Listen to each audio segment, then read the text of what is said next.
नारायण हरि, नारायण हरि।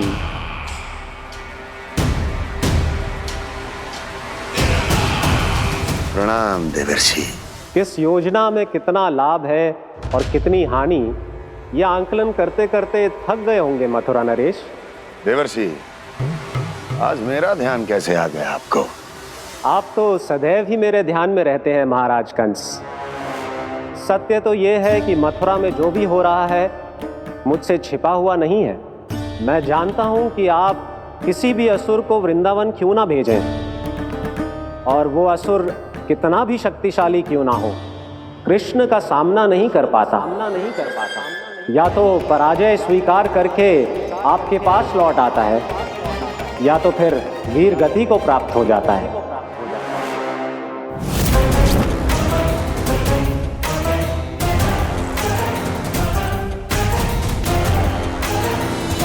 वाह, मुझे मेरी असफलताएं स्मरण कराने आए हैं, मेरे घाव को खुरेदने आए हैं, उन पे नमक छिड़कने आए हैं। मित्र को शत्रु समझने की भूल मत कीजिए महाराज कंस। मैं तो आपकी सहायता करने आया हूं। हाँ, और मेरी सहायता। कृष्ण विष्णु अवतार है, आप विष्णु के भक्त हैं। मैं हूं विष्णु द्रोही, फिर भी तो आपके आराध्य को हानि पहुंचाना चाहता है, उसकी सहायता करना चाहते हैं आप। क्या आप निश्चित रूप से कह सकते हैं कि आप ब्रह्मांड के सभी नियमों को अच्छी तरह समझते हैं? अवश्य। आपके लिए बस इतना ही जानना पर्याप्त होगा कि मैं जो कुछ भी कर रहा हूं उसके लिए मेरे व्यक्तिगत कारण हैं। मैं तो बस आपके हित में पिछली बार की तरह एक सुझाव लेके आया था, पर यदि आप मेरा सुझाव सुनना भी नहीं चाहते तो आपकी इच्छा। नारायण हरि, नारायण हरि। कारण चाहे जो हो, इनके पिछले सुझाव के कारण ही आज मेरे शत्रुओं की संख्या कम है। अन्यथा मैं देवकी के अन्य पुत्रों को भी जीवित छोड़ देता, और आज वो सब अपने भाई के साथ मिलकर उसकी शक्ति को अनेक गुना बढ़ा देते। ठहरिए देवर्षि।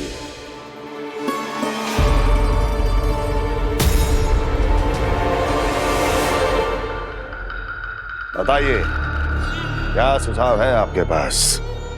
मेरे सुझाव का नाम है कालिया नाग।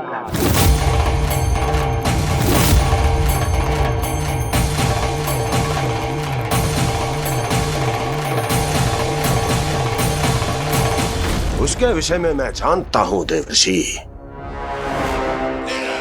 तो समस्या ये है कि मैं स्वयं उससे मिलने नहीं जा सकता, उससे भेंट नहीं कर सकता। उस कृष्ण की हत्या के लिए उसको वृंदावन जाने के लिए तैयार नहीं कर सकता। तो मत जाइए उसके सामने, और ना उसे भेजिए कृष्ण के सामने। हर बार आप किसी न किसी असुर को अपने शत्रु के क्षेत्र में भेजते हैं, जहां शत्रु उसका सामना करने के लिए पूरी तरह से तैयार होता है और आपका असुर मारा जाता है। इस बार शत्रु को युद्ध स्थल चुनने का अवसर मत दीजिए महाराज। इस बार योजना का जाल ऐसे बुनिए कि कृष्ण स्वयं उसके पास जाने के लिए विवश हो जाए। कालिया नाग स्वयं काल है, मृत्यु का दूसरा नाम है। उसके विष का उपयोग अपने लाभ के लिए कीजिए महाराज। वैसे कालिया के विष की अधिकता का अनुमान तो होगा ही आपको।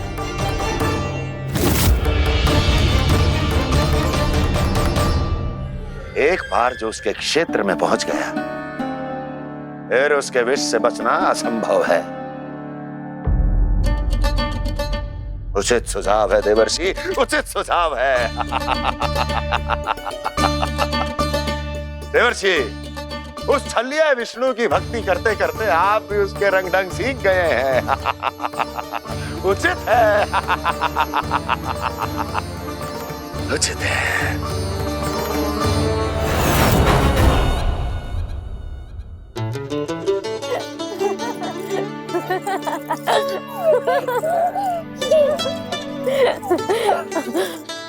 बस बस, बहुत आनंद ले लियो लला।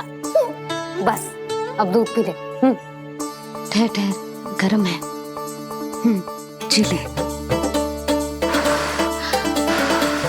ले।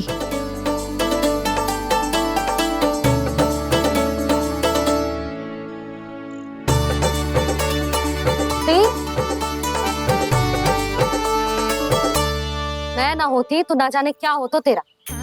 अपने आप दूध भी ना पी सकते है, भावला कहीं का। आपकी इस प्रेम के लिए तो मैं धरती पे आया हूँ मैया। मैं भी यही सोच रहा हूँ यशोदा कि तुम ना होती तो मेरा क्या होता। इसी बात पे थोड़ा दूध और कजू खाने को दे दो। अरे मैं तो भूल ही गई। तनिक ठहर जाओ जी, जे दूध पी लेना तो आपके लिए भी कछु ले आती हूँ।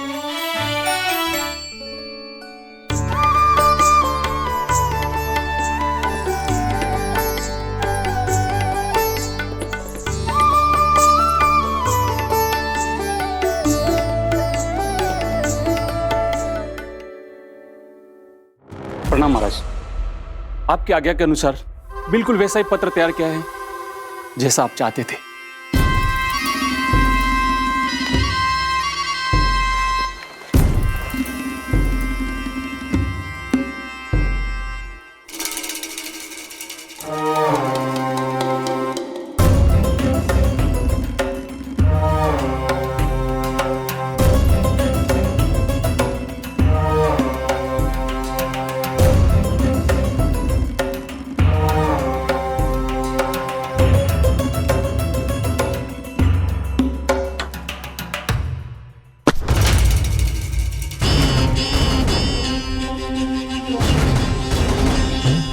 कृष्ण जन्म से लेकर आज तक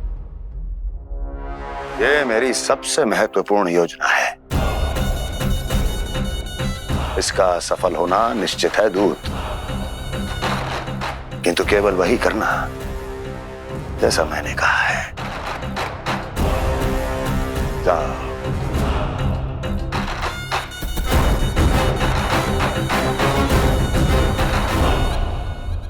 कान्हा,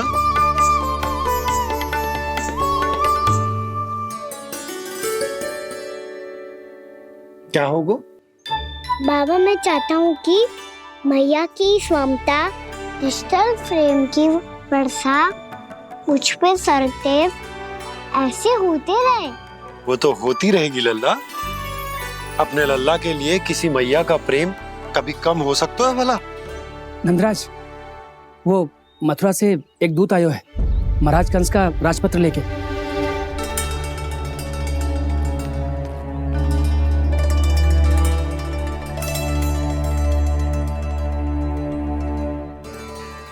कान्हा अब क्या करने वाला है? तेरे बाबा कहाँ गए? हाँ? कंस मामा का खेल आराम हो गया है, पर मैया वो सब सुनेगी तो व्यर्थ चिंतित हो जाएगी। बस थोड़ा बाहर गया मैया, कछु खा लिए से। बाहर इस समय? मैया क्या होगा? मैया देखो ना, पीठ पे कुछ हो रहा है। मेरा हाथ ना पकड़ो, आप करो ना। दिखा यहाँ। क्षमा करना मैया, पर अभी बाबा को ही संभालने दो ये सब। कहिए, क्या संदेश लाए हैं आप? नहीं नंदराज, नहीं। महाराज कंस का आदेश है कि यह संदेश सभी गांव वालों के साथ ही पढ़ा जाए। ठीक है, मैं गांव वालों के सामने पढ़ दूंगा, पर मुझे तो दीजिए पढ़ने के लिए। महाराज की आज्ञा का पालन करना आपके लिए भी आवश्यक है नंदराज। सभी गांव वासियों की सभा बुलाइए। बंसी, सभी गांव वालों की सभा बुलाओ। राजपत्र में ऐसा क्या संदेश भेजो है कंस ने? अब मेरे पत्र को पढ़कर सब भौचक के रह जाएंगे। और वो कृष्ण, उस कृष्ण के पांव के नीचे से तो भूमि खिसक जाएगी, आकाश फट पड़ेगा, बिजलियां गिर जाएंगी। प्राप्ति, ओ प्राप्ति, कंस का पत्र स्वयं को बहुत अधिक शक्तिशाली समझता है ना वो। अब देखता हूं कैसे वो इस महासंकट का सामना करता है। वो कृष्ण, वो अपनी मृत्यु स्वयं चुनेगा या मृत्यु की वेदी पर चढ़ा देगा प्रिय वृंदावन वासियों को।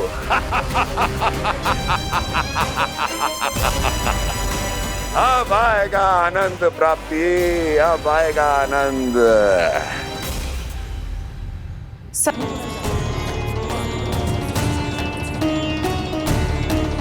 सब लोग आ चुके हैं, अपना संदेश सुनाइए आप। गोपराज नंद और सभी वृंदावन वासियों को सूचित किया जाता है कि मथुरा अधिपति और आप सभी के महाराज कंस ने कल सुबह भव्य पूजा का आयोजन किया है। इसके लिए राज्य को वृंदावन के क्षेत्र के निकट यमुना नदी के मध्य में खिलने वाले 1 कोटि कमल के पुष्पों की आवश्यकता है। इसीलिए आप सभी को यह आदेश दिया जाता है कि ये सभी कमल के पुष्प प्रथम पहर से पहले राजसभा में पहुंचा दिए जाए।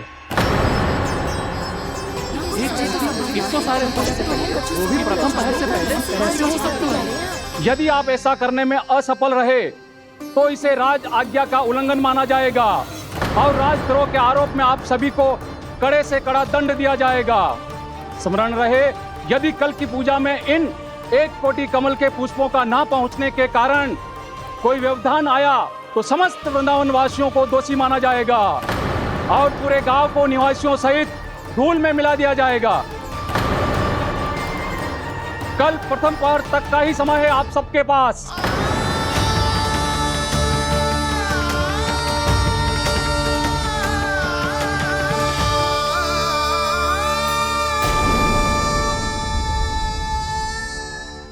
एक कोटि कमल पुष्प, वो भी कल प्रथम प्रहर में? ऐसे कैसे संभव है? और कोई साधारण पुष्प ना, यमुना नदी के मध्य खिलने वाले विशेष कमल के फूल चाहिए उन्हें। लेकिन यमुना नदी में तो कालिया नाग ने विष घोल के रखा है, तो फिर कैसे हो पाएगा? यह संभव है। हमारी मृत्यु का संदेश भेजा राजा कंस ने।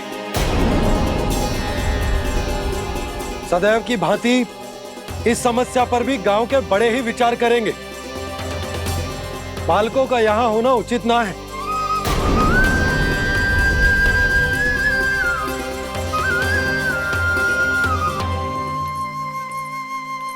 लल्ला, ले जे गेंद ले, जा अपने सखाओं के साथ खेल। सुबह उज्जवल, मधुमंगल वसंता, देखो मैया ने क्या दिया है। चलो खेले, बहुत आनंद आएगा आज।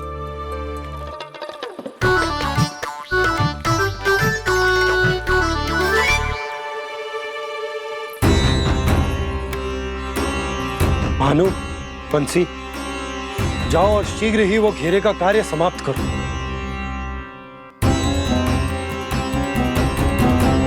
पर कछु ना कछु तो करना पड़ेगा ना। पर हम कर ही क्या सकते हैं?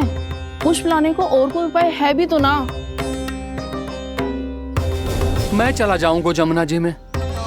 वैसे भी मेरे जीवन के कितने दिन शेष बचे हैं। गांव के लिए, समाज के लिए कुछ करके मरूं, तभी तो शांति मिलेगी। ना काका, यदि आप उस विषैले जल में छलांग लगा भी दोगे, किंतु 1 कोटि कमल पुष्प एकत्रित कर पाना आपके लिए संभव ना है। इससे अच्छा है कि मैं चला जाऊं। यदि मैं मर भी गया तो मेरे पीछे रोने वाला कोई ना है। किसी को कहीं जाने की आवश्यकता ना है। गोप नरेश होने के नाते ये मेरा कर्तव्य है कि मैं आप सबकी रक्षा करूं। नंदराज, आपको जाना है तो जाओ। हरिया, काका, भैया सब चले जाओ। लेकिन आपको पता है वहाँ का जल कितना विषैला है। आप लोग एक क्षण भी जीवित नहीं रह पाओगे। फिर कैसे इकट्ठा करेंगे 1 कोटि कमल पुष्प? आप बात तो सही कह रही हैं शांति। उस दुष्ट कंस ने ऐसी मांग रख के हम सबको फंसा दिया। हम में से कोई भी क्यों ना चला जाए और इस संकट का समाधान ना निकलेगा। कान्हा, बताना कौन सा खेल खेलें? गेंद पकड़ खेलते हैं। पर एक बात सुन लो सब, कोई भी तीव्र गति से ना फेंकेगा गेंद को। भैया ने फ्रेम बनाई है मेरे लिए। सब तैयार हो? हाँ।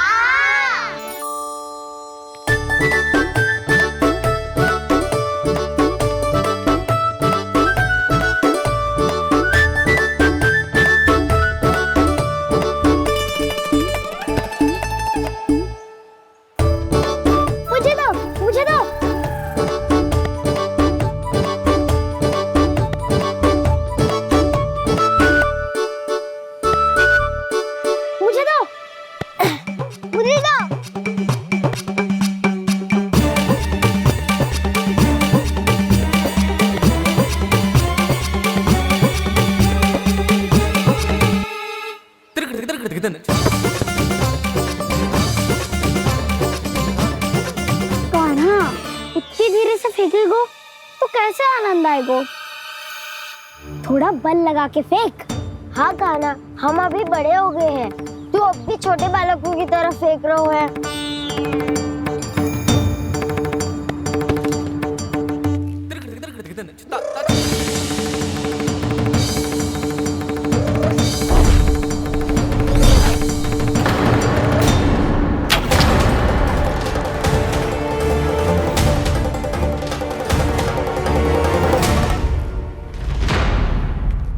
दीदी जी क्या करो कान्हा, गेंद तो डूब गई।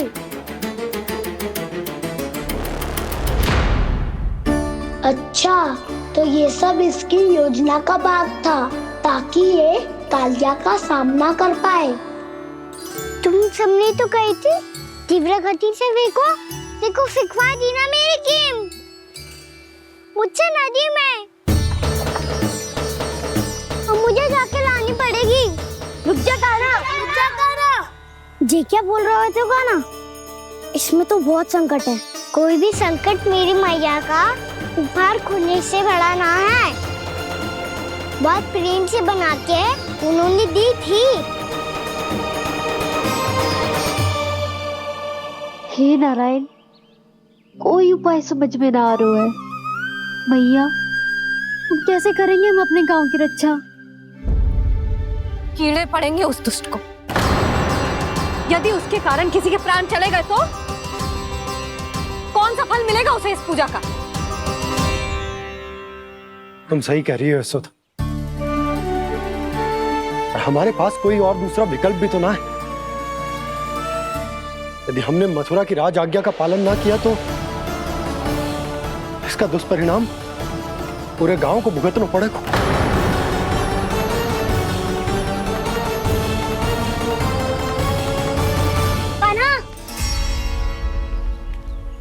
तुम्हें पता है कि तू भगवान है, दिव्य है, बहुत शक्ति है तुझमें,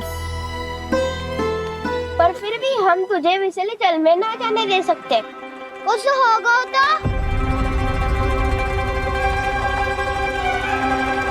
तुम सब इतनी हट कर रहे हो तो ठीक है, ना जाऊंगा। गेंद कहाँ गिरी है, कितनी दूर गई है, ये तो देख लूं, ताकि उसे बाहर निकालने का कोई उपाय ढूंढ पाऊं।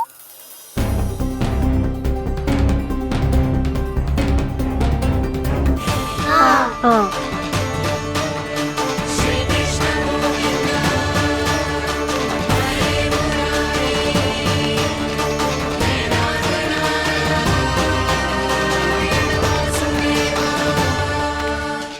कान्हा की ये लीला तो समझ ही नहीं आ रही। पहले इसने देवश्री नारद को मथुरा जाकर कंस को भड़काने के लिए कहा, फिर स्वयं ही दुखी भी हो गया कि अब इसका रहस्य सबके सामने खुल जाएगा। और अभी स्वयं ही तो इसने कहा था कि गेंद बहुत महत्वपूर्ण है, फिर स्वयं ही उसे नदी के विषैले जल में फेंक दिया।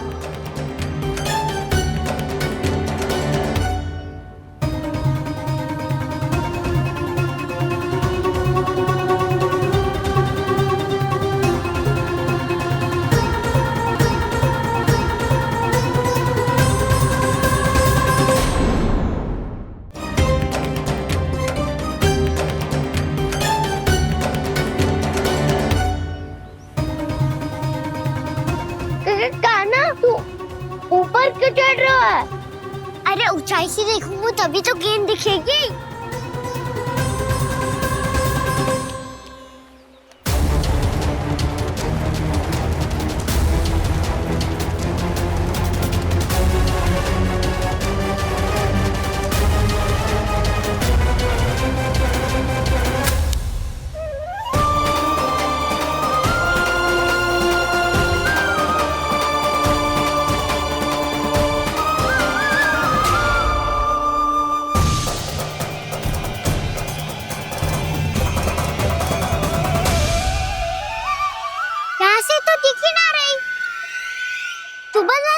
फेंकी थी ना?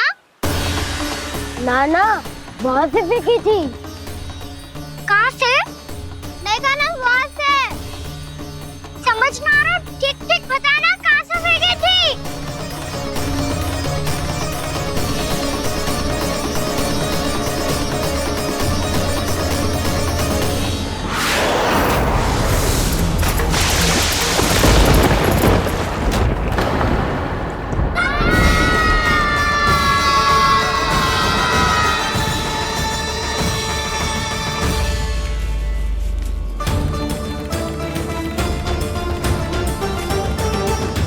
कालिया नाग के क्षेत्र में जाकर कोई भी जीवित वापस ना लौट सको।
क्या किया वाना ने? कालिया नाग तो उसे देखते ही निकल जाएगा।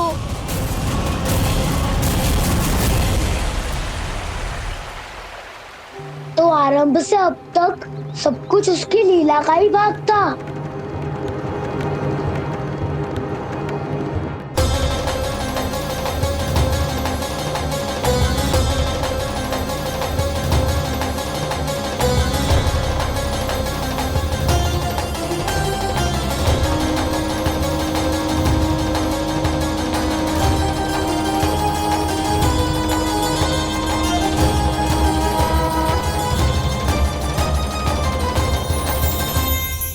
इतना सुंदर रूप, मन मोहने वाली मुस्कान, अद्भुत तेज और भगवान जैसी दिव्यता। कौन हो तुम? हाँ, तुम्हें देखकर तो हम सब सम्मोहित ही हो गए।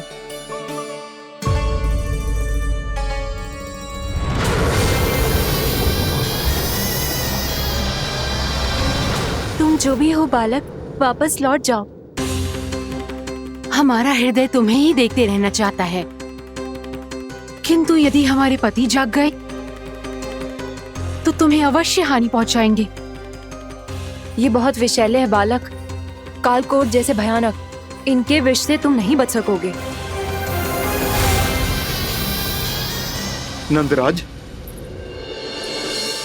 कालिया नाग के विष का प्रभाव बढ़ते ही जा रहा है।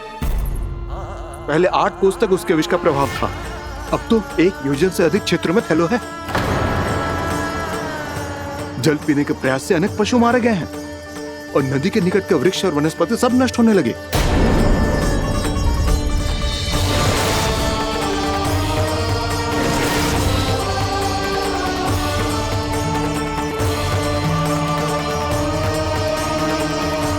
इनके विष की तीव्रता इतनी अधिक है बालक कि इनके संपर्क में आने वाले को तड़पने का भी अवसर नहीं मिलता।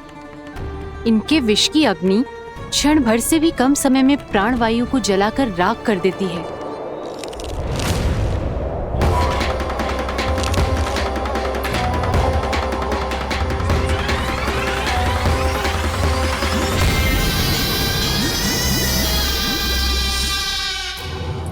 तब तो समस्या और भी गंभीर हो जाएगी। मैंने तो सुनो है कि कालिया नाग कम से कम 2 योजन लंबा है, सैकड़ों फन है उसके।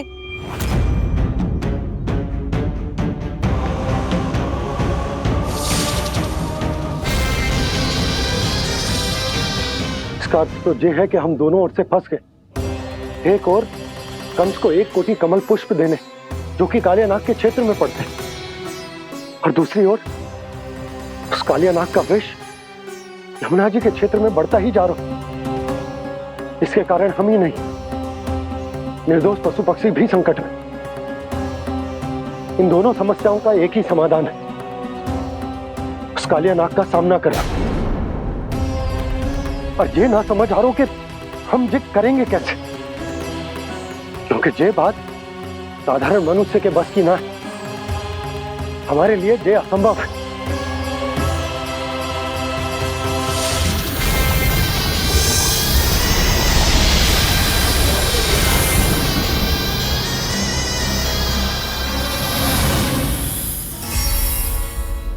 अब तो तुमने अपनी आंखों से भी देख लिया बालक, ये कितने विषैले हैं।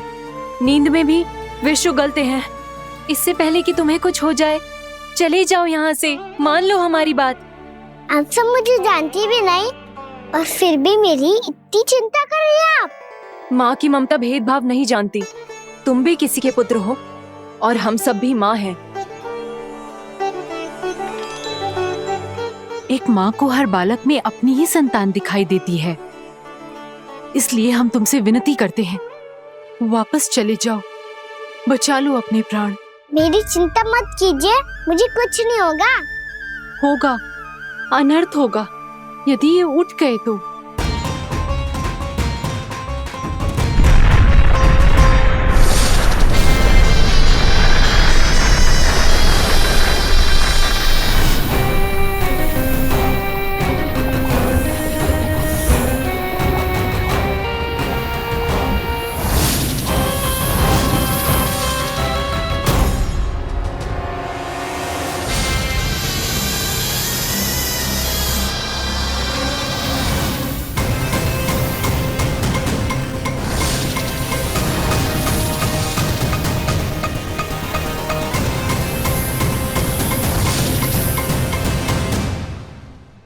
सामने होते हुए भी अपने इश्क को केवल वही देख सकता है जो अपना अभिमान त्याग चुका हो।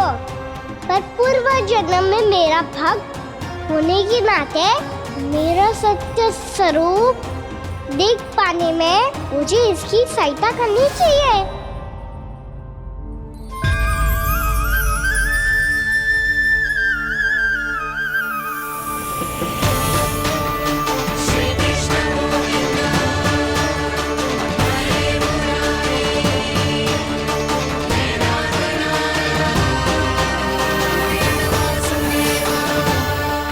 देखो हमारा छोटा सा कान्हा कैसे डट के खड़ा है, इतने विशालकाय, इतने महाभयंकर सबके सामने।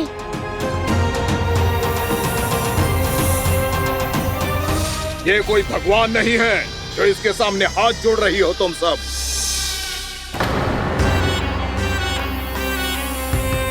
एक सामान्य साधारण बालक है ये, जो ये तक नहीं जानता कि इसके सामने है इसका काल, कालिया। तू कौन है बालक? मेरे इतने निकट आकर भी तू जीवित कैसे है? मेरी नहीं, अपनी चिंता करो कालिया। बहुत मनमानी कर ली तुमने। अब बस मैं तुम्हें रोकना हूँ। अब बस मैं तुम्हें रोकना हूँ। मैं तुम्हें रोकना हूँ। बित्ते भर का है तू, मेरे विष के बारे में जानता ही क्या है? और कहता है मुझे रोकने आया है। किससे? किससे रोकना चाहता है तू मुझे? मुझे क्रोध दिलाने की भूल मत कर बालक। अपनी फुंकार से ही तेरी इस मुस्कुराहट को अंतिम मुस्कुराहट बना सकता हूं मैं। शीघ्र बता, कौन है तू और किसने भेजा है तुझे? तुम्हें आवाज भी है कि अपनी पुकारों से तुम कितना विष भूल चुके हो। पवित्र यमुना नदी को कितना दूषित कर दिया तुमने। और यही नहीं, तुम्हारे कारण निकट के जीव जंतुओं, वृक्ष, वनस्पतियों सबको हानि पहुंच रही है। तो क्या, मुझे उससे क्या? मुझे है, आप पति हैं मुझे। तुम्हारे इस व्यवहार से और इसीलिए तुम्हें यहाँ से जाना होगा।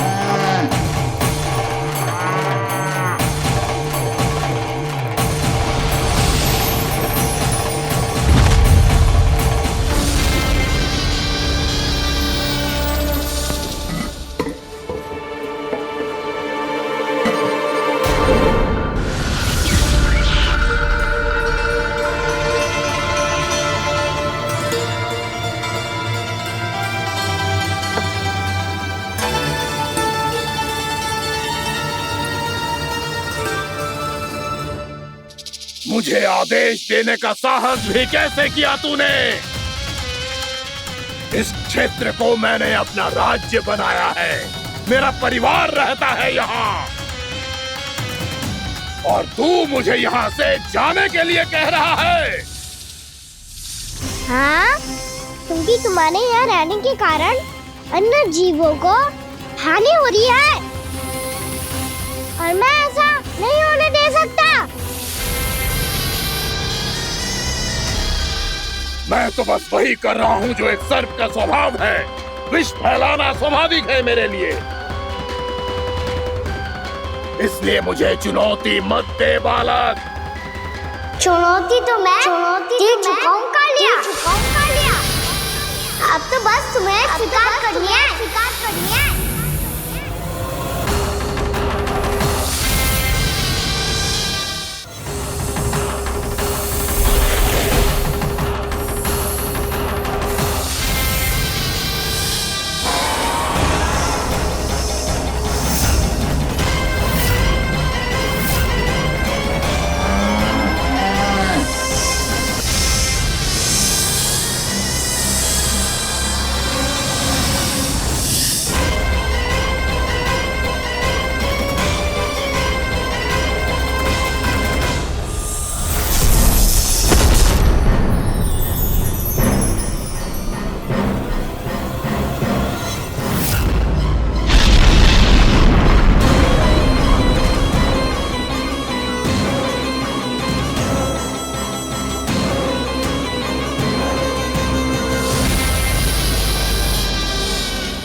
मैं भी चेतावनी दे रहा हूँ, यहाँ से चले जाओ।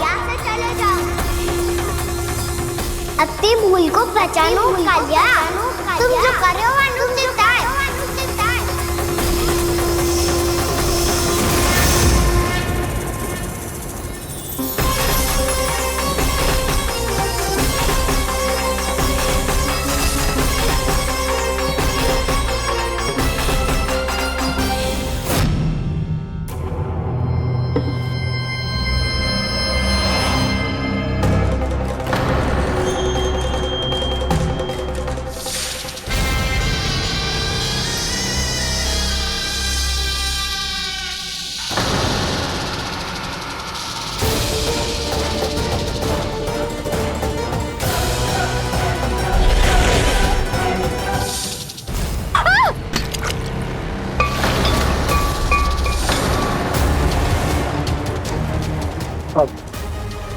मैं आता हूँ।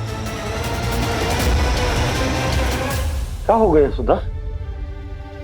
मुझे आवाज हो रहा है जी, कछु ना कछु गड़बड़ है। यशोदा, जो समस्या हमारे सामने है, हम सभी उसका समाधान खोजने में जुटे। तुम विश्वास करो, मैं कोई ना कोई समाधान अवश्य ढूंढ लूंगा। हम कैसे भी करके वो कमल के पुष्प उस कंस तक पहुंचा देंगे। नाना, समस्या उससे कहीं अधिक है, उससे कहीं अधिक बड़ी, उससे कहीं अधिक भयानक है।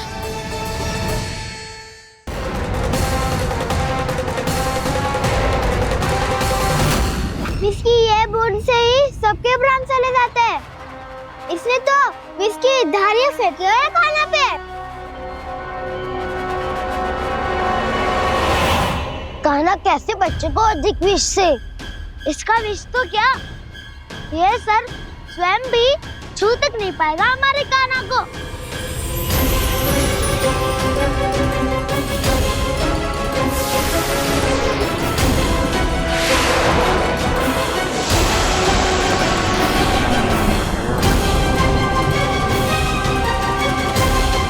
तुम्हारे सखा को, मेरे भाई को कोई हानि नहीं पहुंचा पाएगा। ये कान्हा का सत्य चाहे जो हो बलराम, पर अभी तो जो एक बालक ही है ना। देखो कैसे विष के कारण स्थिर हो गया है।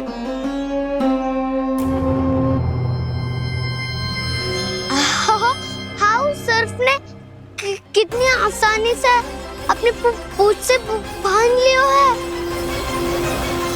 मुझे यहाँ से भगाना चाहता था ना तू?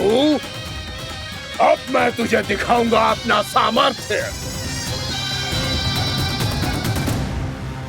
ये मूर्ख किसे बांधना चाहता है अपनी पूंछ में?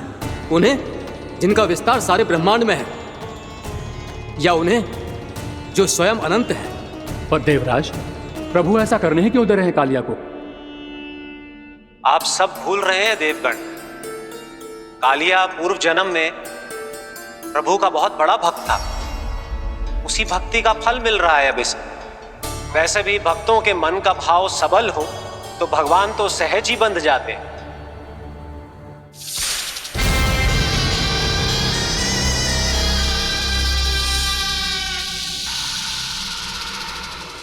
बलराम, तुमने ही तो कही थी कान्हा को कछु ना होगो। देखो उस दुष्ट ने चारों ओर से जकड़ लियो है।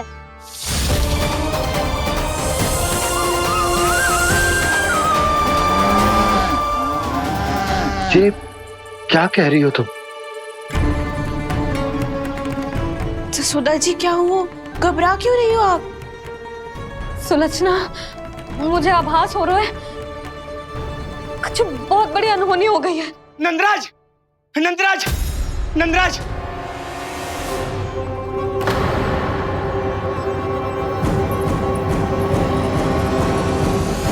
नंदराज, कान्हा ने जमना नदी में छलांग लगा दी है। कान्हा ने जमना नदी में छलांग लगा दी है। कान्हा ने जमना नदी में छलांग लगा दी है। कान्हा जमना में कूद गया है। मुझे लगा था आज कछु गड़बड़ होने वाली है। मुझे आज कान्हा को ना जाने देना चाहिए था।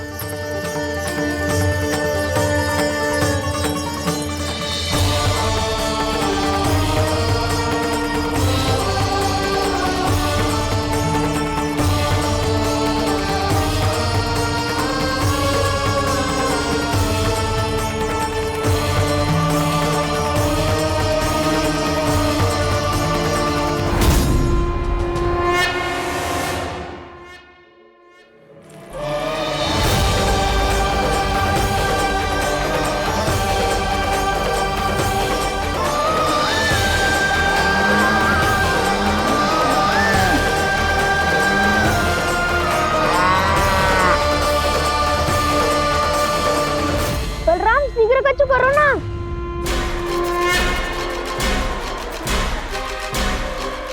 कुछ भी करो पर कान्हा को बचाओ।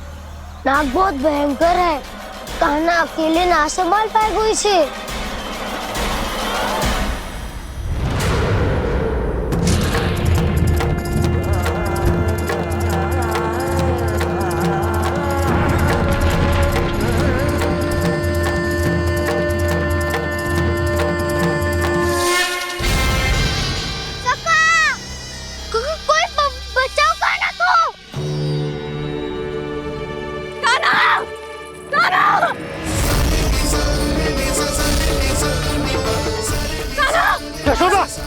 यशोदा रुको। छोड़ दो मुझे, छोड़ दो मुझे। जीजी संभालो, बावली हो गई है। जीजी संभालो। कान्हा, कान्हा।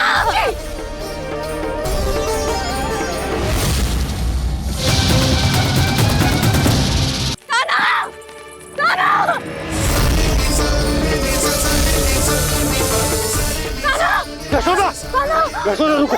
छोड़ दो मुझे, छोड़ दो मुझे। जीजी संभालो, बावली हो गई क्या? जीजी संभालो। देखो अब कैसे तुम्हारे अस्थियों को तोड़कर छोटे छोटे टुकड़ों में बदल दूंगा मैं।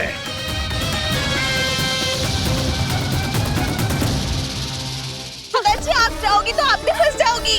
अपने लल्ला के लिए मैं किसी भी संकट का सामना करने के लिए तैयार हूँ। छोड़ो ना यशोदा, हमें कोई और उपाय खोजना पड़ेगा। कोई और उपाय? आप देख ना रही मेरा काना किस दशा में है। काना मैया के वश में नहीं है, नहीं तो ये अपने लल्ला के लिए साक्षात काल का भी सामना कर ले। ये तो केवल कालिया नाग है। हे नागराज, आप मेरे प्राण ले लो पर काना को छोड़ दो। ना नागराज, आप मेरे प्राण ले लो, मैं विरोध भी ना करूंगी। ना नागराज, आप मुझे मार दो पर मेरे काना को छोड़ दो। ना ना ना ना नागराज, मेरे प्राण ले लो। हमारे काना से क्या शत्रुता है आपकी? प्रभु के लिए जो प्रेम यशोदा मैया के हृदय में है, वही इन सभी गोपियों के हृदय में भी है।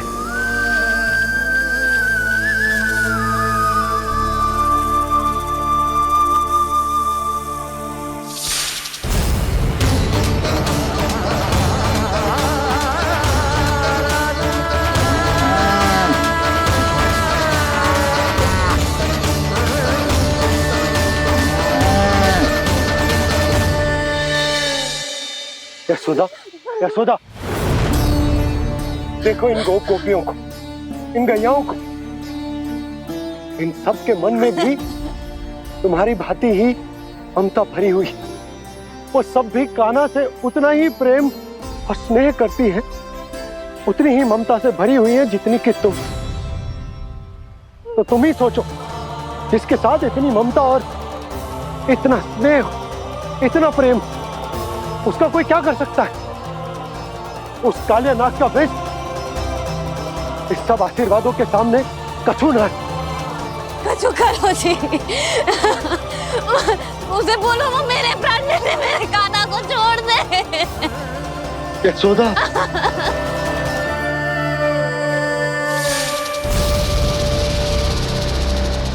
केवल इन्हीं में नहीं देवराज, नाग पत्नियों के हृदय में भी ममता का वही प्रेम उमड़ रहा है। देखिए। मैं आपके हाथ जोड़ती हूँ स्वामी, इस बालक को छोड़ दीजिए। ये अवश्य ही कोई दिव्य आत्मा है स्वामी। हम आपसे विनती करते हैं स्वामी, इस नन्हे बालक को हानि मत पहुंचाइए स्वामी। मेरी पत्नियां मेरे ही शत्रु के लिए विनती कर रही हैं। अब यदि इसके पक्ष में एक शब्द भी कहा तुम सबने, तो मैं इस बालक से पहले तुम सबके प्राण ले लूंगा। हो रहा प्रसन्न नाग कालिया, विजय को निश्चित जान। रोते बिलखते व्याकुल सब, संकट में देख कान्हा के प्राण।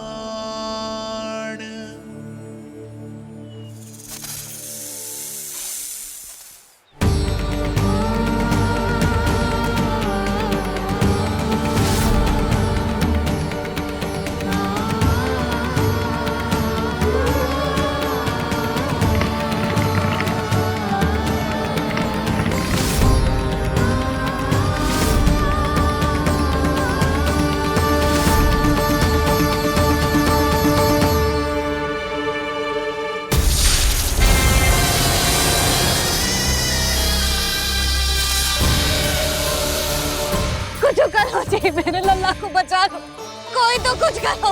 जीजी, संभालो जीजी ना।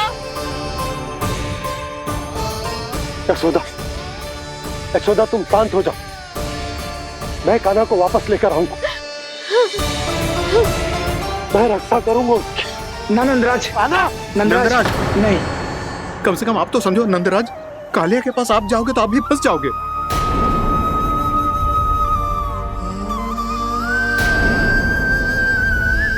बलराम, तेरा भाई इतनी भीषण संकट में है और तुझे जरा भी दुख ना हो रहा? क्या आप सब अब तक नहीं समझ पाए कि कान्हा सच में कौन है? छोटे बाबा, आप तो उसका सत्य जानते हैं ना?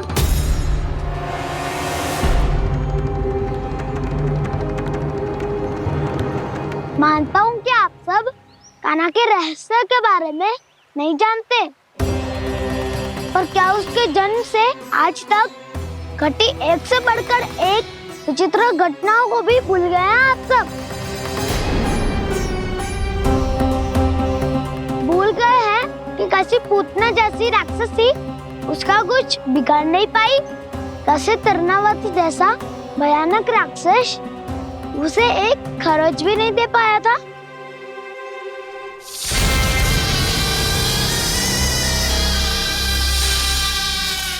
आप सबने अपनी आंखों से देखा था ना, बकासुर से कान्हा की रक्षा करने देवता स्वयं आए थे, पर सत्य तो ये है कि वो सभी देवता भी उस असुर के सामने असमर्थ हो गए थे।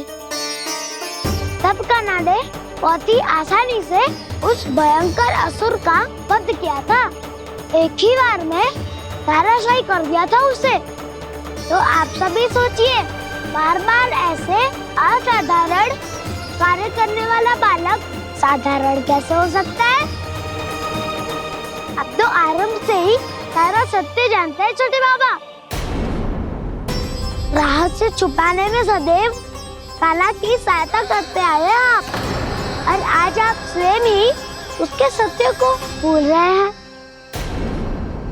और तुम सब भी तो जानते हो कान्हा की शक्तियों के बारे में, तो क्या तनिक भी विश्वास न आया अपने सखा पे?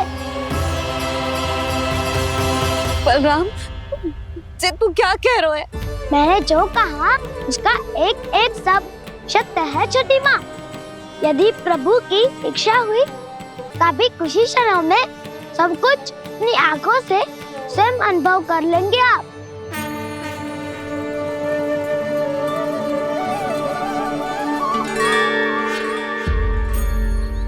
शांताकारं भुजगशयनं पद्मनाभं सुरेशं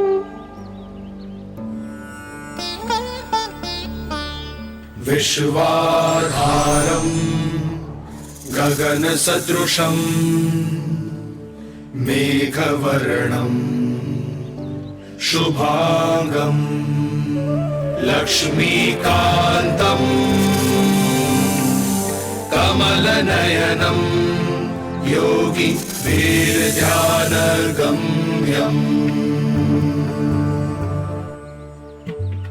वन्दे विष्णुं भवभयहरं सर्वलोकैकनाथम्।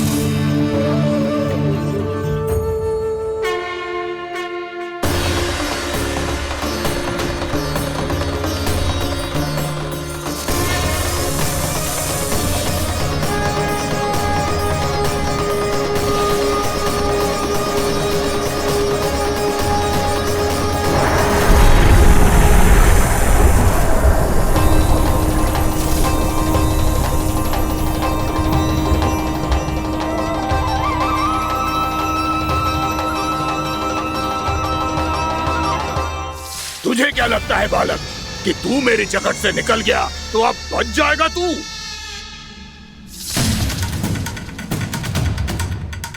मेरे विष से अपनी प्राण रक्षा करने में सफल रहा, मेरी जगत से भी छूट गया, पर मेरे दंश से नहीं बच पाएगा।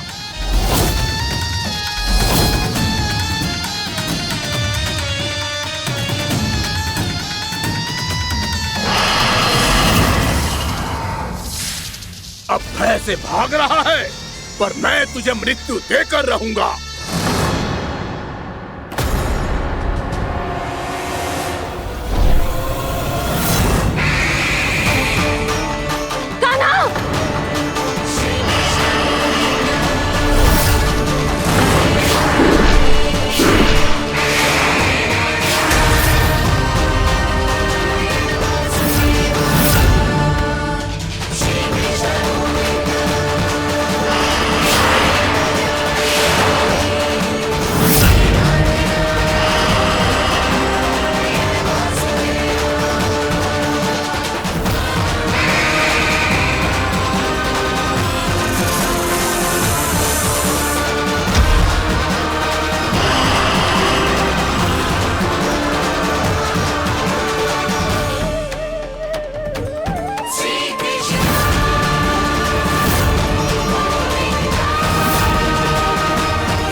मेरा नन्हा सा कान्हा कितनी देर भाग पाएगा?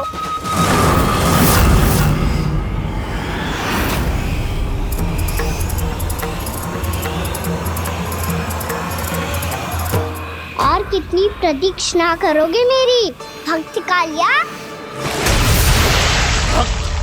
भक्त नहीं, काल हूँ मैं तेरा।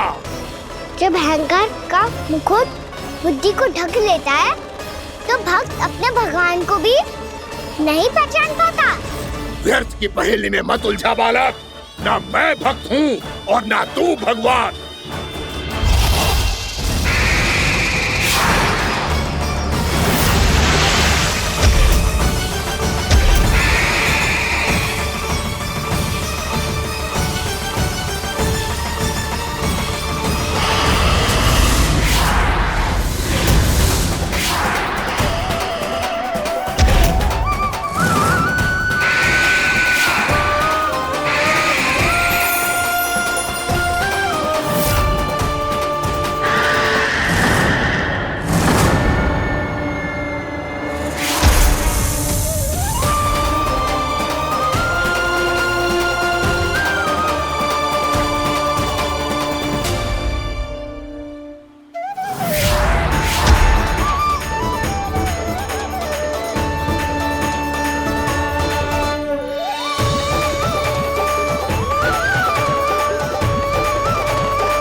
उसे छूकर कालिया नाग का हलाहल जैसा विष भी चरणामृत बन गया है और यमुना जी के जल में फैल चुके विष के प्रभाव को भी नष्ट कर रहा है।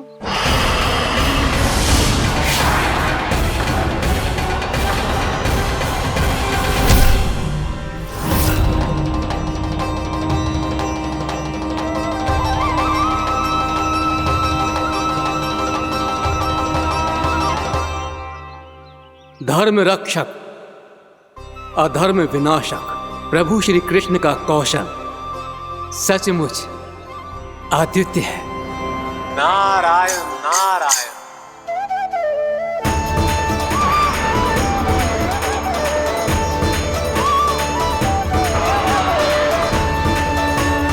मेरा भाग तुम्हारे भीतर के अहंकार का प्रतीक है कालिया। अब तुम्हारा अहंकार, तुम्हारा अनपान मेरे पाँव के नीचे है और तुम्हारी पूंछ अर्थात तुम्हारे प्राण मेरे हाथ में।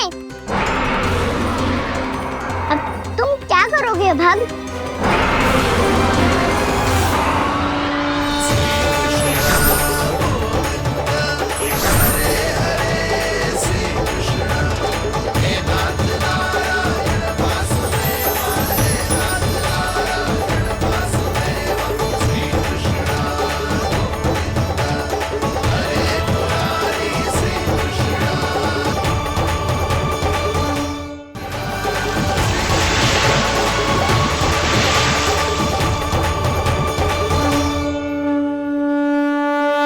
प्रभु, भले ये आपको पहचानने में असमर्थ हो, पर हम सब ने आपको पहचान लिया है।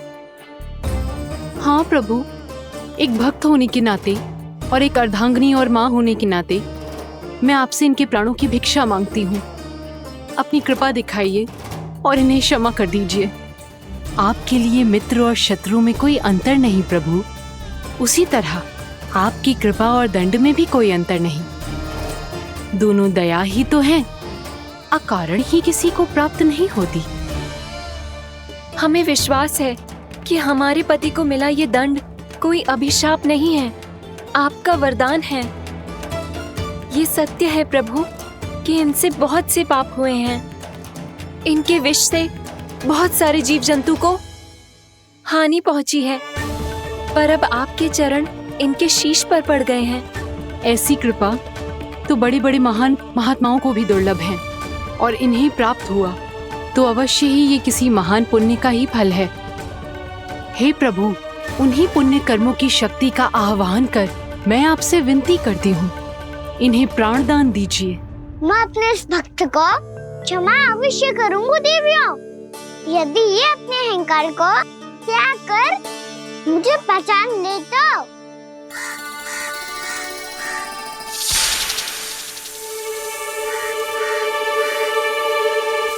मैं तुम्हें श्राप देता हूँ, जितनी विषैली तुम्हारी जिह्वा है उतने ही विषैले सर्प बन जाओ तुम।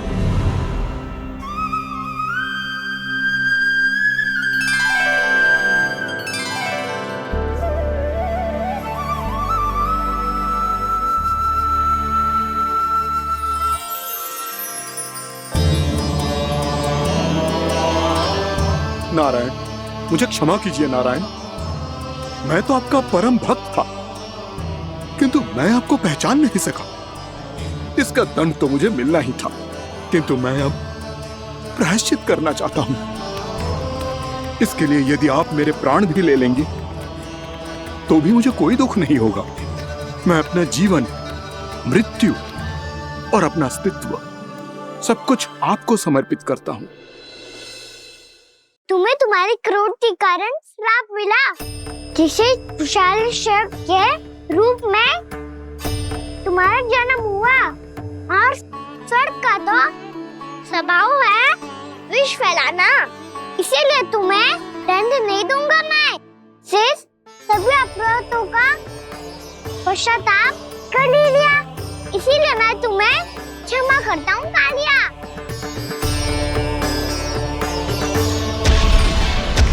पर तुम्हें यहाँ से दूर समुद्र के बीच जाकर रहना होगा, जहाँ किसी निर्दोष का जीवन तुम्हारे विष से प्रभावित ना हो। मैं चाहकर भी आपकी इस आज्ञा का पालन नहीं कर सकता। मैं असमर्थ हूँ प्रभु, क्योंकि यदि मैं इस क्षेत्र को छोड़कर गया तो मेरी मृत्यु निश्चित है। आपसे क्या छुपा है प्रभु, आप तो जानते हैं कि सर्प जाति और आपके वाहन गरुड़ के बीच अनंत शत्रुता चल रही है, जिसका प्रारंभ नागों के द्वीप नागालय से हुआ था।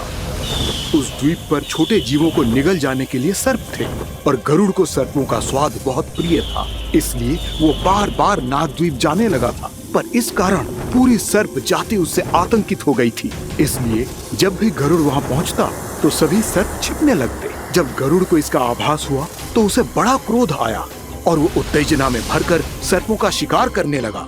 भूख ना होने पर भी उन्हें मारने लगा। अब सर्पों के प्राण हरना उसके लिए खेल बन गया था। इस भीषण समस्या का समाधान ढूंढने के लिए पूरी सर्प जाति महान सर्प वासुकी के सामने इकट्ठी हुई। हे महान वासुकी, हमारी सहायता कीजिए। नागद्वीप पर गरुड़ ने आतंक मचा दिया है। पहले तो वो हमें अपना भोजन बनाता था, लेकिन अब हम उसके खेल का साधन बन चुके हैं।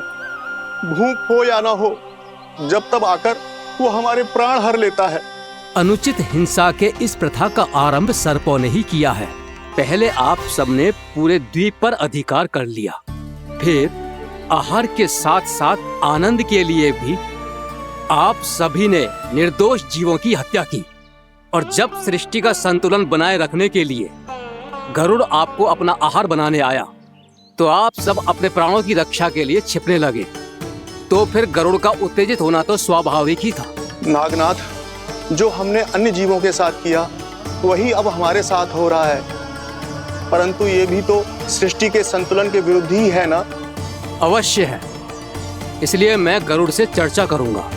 धन्यवाद प्रभु।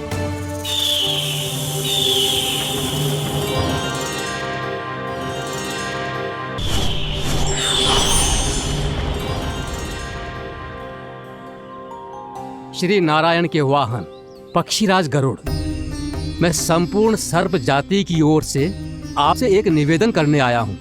कहिए, क्या कहना चाहते हैं आप? हे पक्षीराज, यदि आप हम पर ऐसे ही आक्रमण करते रहे तो शीघ्र ही हमारी प्रजाति समाप्त हो जाएगी। इसीलिए हमारी आपसे विनती है, यदि आप उचित समझें तो सर्पों के किसी एक घर से हम आपको एक सर्प प्रतिदिन अर्पित करेंगे। आप उसको आहार बनाइए और अन्य सर्पों को जीवित रहने का अधिकार दीजिए। मुझे स्वीकार है। तब से प्रतिदिन किसी एक घर से एक सर्प गरुड़ के भोजन के लिए भेजा जाने लगा। समय के साथ मेरे घर की भी बारी आई, परंतु मैंने एक बहुत बड़ी भूल कर दी। समय आ गया है स्वामी, आज गरुड़ के आहार के लिए इसे चुना गया है। कौन है यह गरुड़ और क्यों दूं मैं इसे कोई भेंट? स्वामी, सभी सर्प राज्यों और गरुड़ के बीच में यही समझौता हुआ है, हमें इसका सम्मान करना ही होगा। मैंने कोई समझौता नहीं किया, मैंने कोई वचन नहीं दिया और ना ही मैं किसी गरुड़ से भयभीत होता हूँ। यदि इस राज्य में किसी को सर्पों को अपना आहार बनाने का अधिकार है तो वो केवल मुझे है।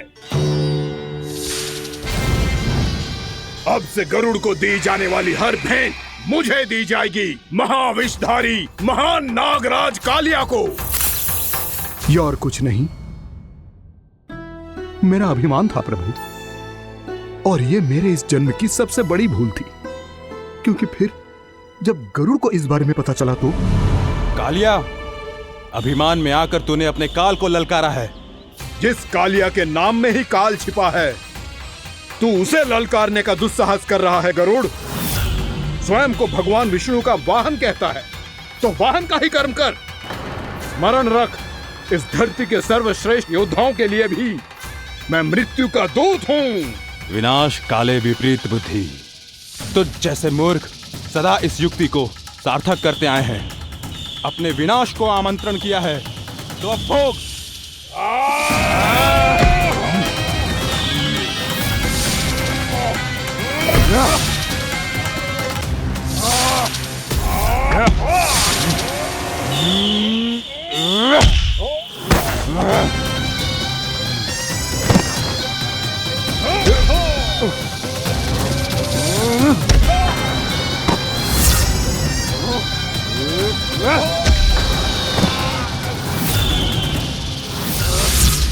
जिसने मेरा भोजन चुराने की धृष्टता की है वो इसी योग्य है।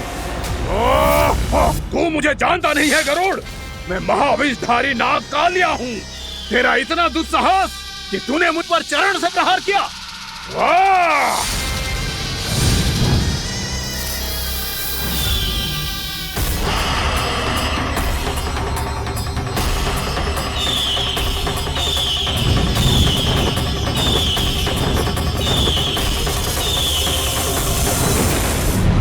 मैं अपने अभिमान में भूल गया था कि गरुड़ मुझसे कहीं अधिक शक्तिशाली है। इसलिए अपने प्राणों की रक्षा करने के लिए मैं एक स्थान से दूसरे स्थान भागने लगा।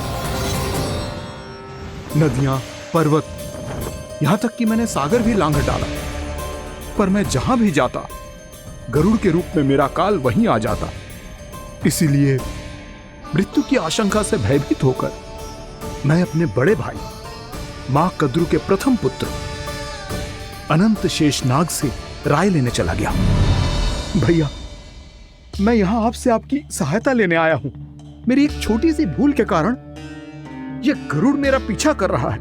मुझे हर समय हर स्थान पे ढूंढते रहता है। यदि उसने मुझे ढूंढ लिया तो वो निश्चित ही मेरे प्राण ले लेगा। मुझे कोई ऐसा स्थान बताइए जहां मैं अपनी पत्नी और अपनी संतानों के साथ शांति से रह सकूं। तुम यमुना नदी के किनारे वृंदावन क्षेत्र में जाके वास करो कालिया। गरुड़ वहां प्रवेश नहीं कर सकता क्योंकि उसे ऋषि सोबरी का श्राप मिला हुआ है।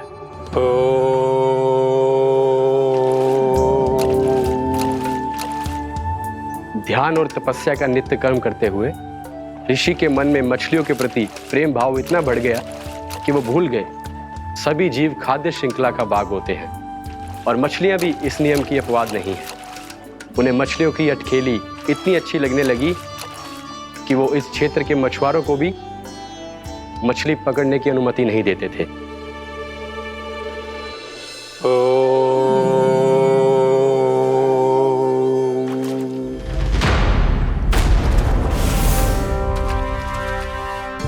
दिन वो उस पक्षी को नहीं रोक पाए, पर तब से सावधान रहने लगे। यहाँ तक कि अपने साधना से भी अधिक ध्यान वो पक्षियों पर केंद्रित करने लगे। ठहरो! इसी क्षण अपनी चोंच में पकड़ी इस मछली को छोड़ दो। तुम्हें इन मछलियों का आहार नहीं करना चाहिए पक्षीराज। ये तो खाद्य श्रृंखला का नियम है ऋषिवर। यदि मैं इनका आहार नहीं करूंगा तो कोई और पक्षी कर लेगा। मैं अपने आनंद या प्रतिशोध के लिए इनके प्राण नहीं ले रहा। ये तो बस मेरा भोजन है। पर यह मेरा तपस्या स्थल है। तुम यहाँ शिकार करके मेरी साधना में विघ्न नहीं डाल सकते पक्षीराज। यदि आपकी यही इच्छा है तो मैं आज के बाद यहाँ नहीं आऊंगा।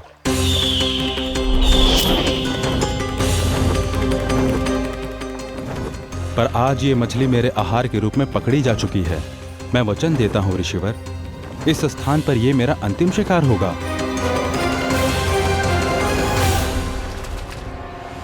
आज के बाद यदि तुमने वृंदावन की निकट उड़ान भी भरी तो तुम सैकड़ों टुकड़ों में फटकर मारे जाओगे पक्षीराज।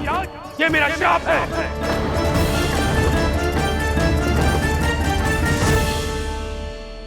और इसीलिए भैया शेषनाग के सुझाव के अनुसार मैं यहां आ गया। पर अब यदि मैं कहीं और जाऊंगा तो मेरे प्राण नहीं बचेंगे प्रभु। डिस्टेंट रहो कालिया। अब से गरुड़ तुम्हें कोई हानि नहीं पहुंचाएगा। अब तुम्हारे फनों पर मेरी पक्षिंग बन गए कालिया, इसीलिए अब से तुम्हें गरुड़ से कोई भय नहीं होगा। निश्चिंत होकर अपने परिवार के साथ गहरे समुद्र में चले जाओ और सुख से शांति से निवास करो। पर ध्यान रहे निर्दोष जीवों को हानि ना पहुंचे। आपने मुझे जीवन दान दे दिया प्रभु, इस उपकार से मैं कृतज्ञ हूँ प्रभु। आदेश दीजिए, मैं आपकी सेवा कैसे करूं? तुम्हारे जल क्षेत्र से 1 कोटि कमल पुष्पों को लेने की अनुमति दे दो कालिया। यह मेरी सेवा होगी। प्रभु, ये तो मेरा सौभाग्य होगा।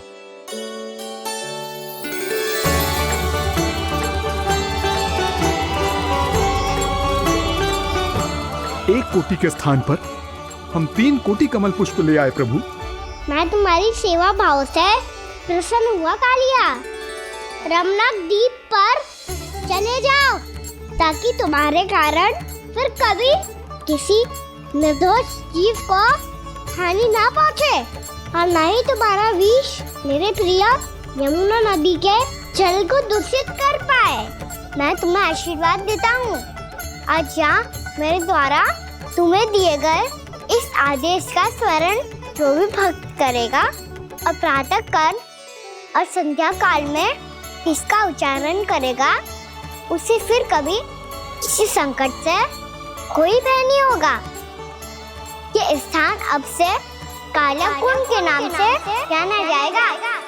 यहाँ पर स्नान करने वाला और देवताओं को इस क्षेत्र से जल का अर्घ्य देकर प्रसन्न करने वाला भक्त यदि मेरा स्मरण करके पा सकेगा तो वो अपने सभी पापों से शीघ्र ही मुक्त हो जाएगा।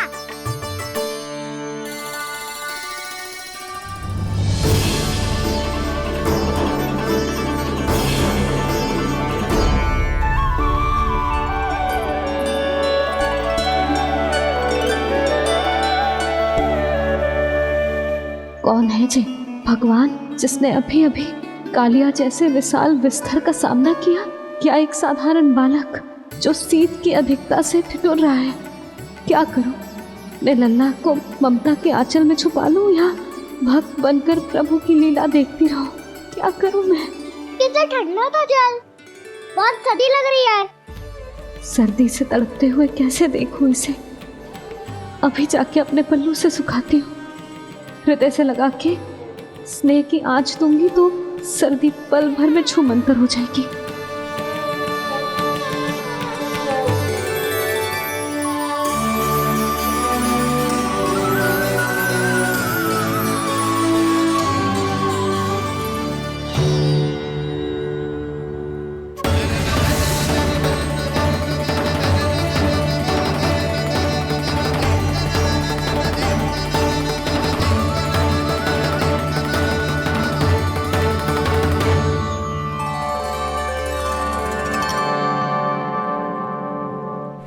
मेरी आवश्यकता ना है इसे। ये तो सच्ची में भगवान ही है, जिसकी ठंड दूर करने के लिए स्वयं द्वादश आदित्य प्रकट हो गए हैं।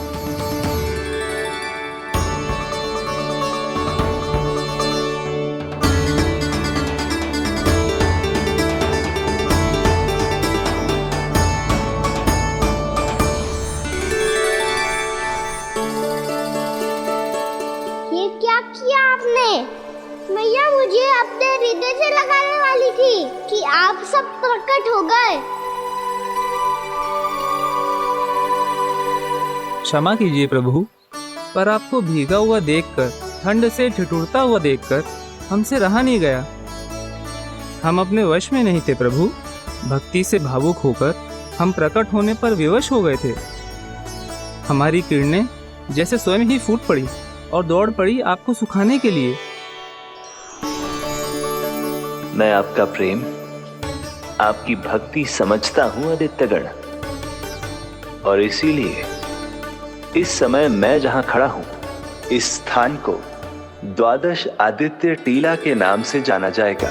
द्वादश आदित्य टीला के नाम से जाना जाएगा। हम धन्य हो गए प्रभु। और कहाँ जा रहा है? जो गड़बड़ किया है उसे सुधारिए तो सही। प्रभु आज्ञा दीजिए। अपना दाब इतना अधिक बढ़ा दीजिए कि मुझे स्वेद आने लगे, ताकि मैया मुझे स्वेद में लीला देख के और भूल जाए कि मैं ही भगवान हूँ, और मैया मुझे अपनी गोद में उठा के ले जाए।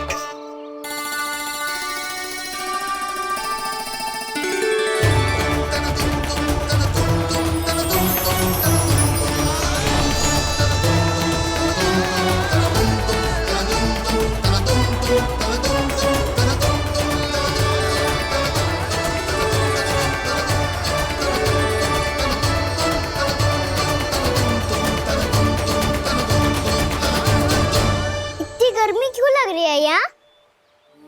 स्वेद की एक बूंद भी आती थी तो मैं अपना आंचल लेकर पहुंच जाती थी इसके पास। जानती ही नहीं थी कि ये तो स्वयं वायुदेव को आदेश दे सकते हैं कि वो बहने लगे और उसका सारा स्वेद सुखा दे। वायुदेव की आवश्यकता नहीं है मैया, मुझे आप ही चाहिए। लगता है जिस बात का भय था वही सत्य होने लगी है। भैया मेरे भगवान रूप को भूल नहीं पाएगी, और अब मेरे लिए उनके सत्य छुपा कर रख पाना कठिन हो जाएगा। कृष्णा कृष्णा हरे कृष्णा कृष्णा कृष्णा मुरली मनोहर कृष्णा गोपाला गोविंदा हे दामोदरा।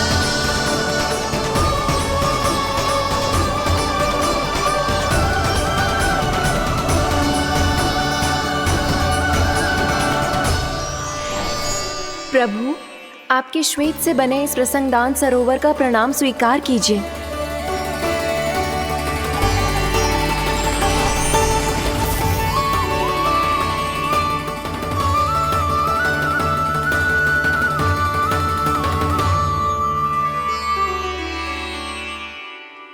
ओहो, इस चमत्कार को देखकर भैया को और भी अधिक विश्वास हो जाएगा कि मैं भगवान ही हूँ। अब कैसे मनाऊं मैया को कि मैं ही इनका लाई हूँ। बाबा है ना, अब तो यही सहायता करेंगे। श्री कृष्णा गोविंदा हरे हरे श्री कृष्णा गोविंदा हरे हरे श्री कृष्णा हरे मुरारी श्री कृष्णा श्री कृष्णा श्री कृष्णा।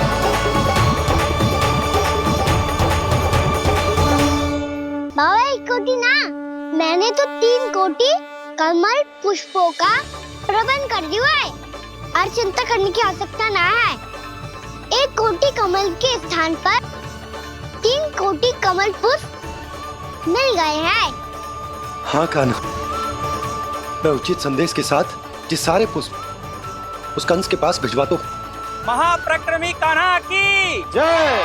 वृंदावन रक्षक कान्हा की जय। महाप्रक्रमी कान्हा की जय।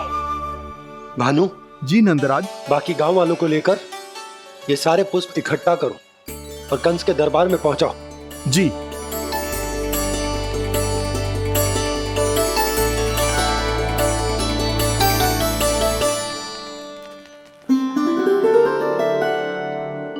मैया, कौन हो तुम? मुझे पता था मैया, जब आपको सत्य पता चलेगा तो आप मुझे मैया की तरह स्नेह ना कर पाओगी, इसलिए आज तक सत्य छुपाता आया हूँ, ताकि आपकी ममता, आपका प्रेम अनुभव करने का अवसर मिलता हुआ है मुझे। और फिर आज को बताया था ना, जो रहस्य तुमने बरसों तक छिपाया था, उसका भेद खुलने में तुम्हारा ही योगदान है। मुझे कालिया के शीश पर अपने पद चिन्ह रखकर उसे मुक्त कराना था दाऊ, वचन दिया था मैंने उसे। इसके अतिरिक्त निर्दोष पशु पक्षियों के जीवन को कालिया के विष से ही बचाना था मुझे। इसमें कंस को तो सम्मिलित करना ही था, ताकि जब मैं कालिया का सामना कर रहा हूँ तो वो किसी और असुर को समस्या बनाकर वृंदावन ना भेज दे। पर इस सबसे बड़ा एक कारण और था दाऊ, मैं चाहता था कि मैया को सत्य पता चल जाए। पर क्यों कहा ना? क्योंकि मुझे लगने लगा था कि मैया से ये रहस्य छुपाकर इनके साथ धोखा कर रहा हूँ। अपराध बोध से दबा जा रहा था मैं।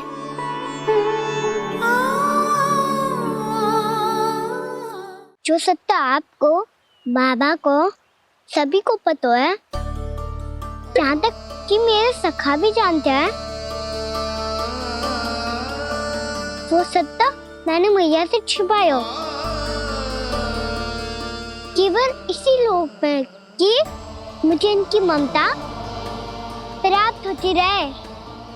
पर ऐसा करके मैं अपने से निस्वार्थ प्रेम करने वाली मैया को धोखा दे रहा था। आप ही बताओ दाऊ, जो इस संसार में मुझसे सबसे अधिक भरोसा करता है, उसी के साथ छल कैसे कर सकता हूँ मैं? हाँ, मैं नारायण का अवतार हूँ, पर अपनी मैया का छोटा सा लल्ला भी तो हूँ।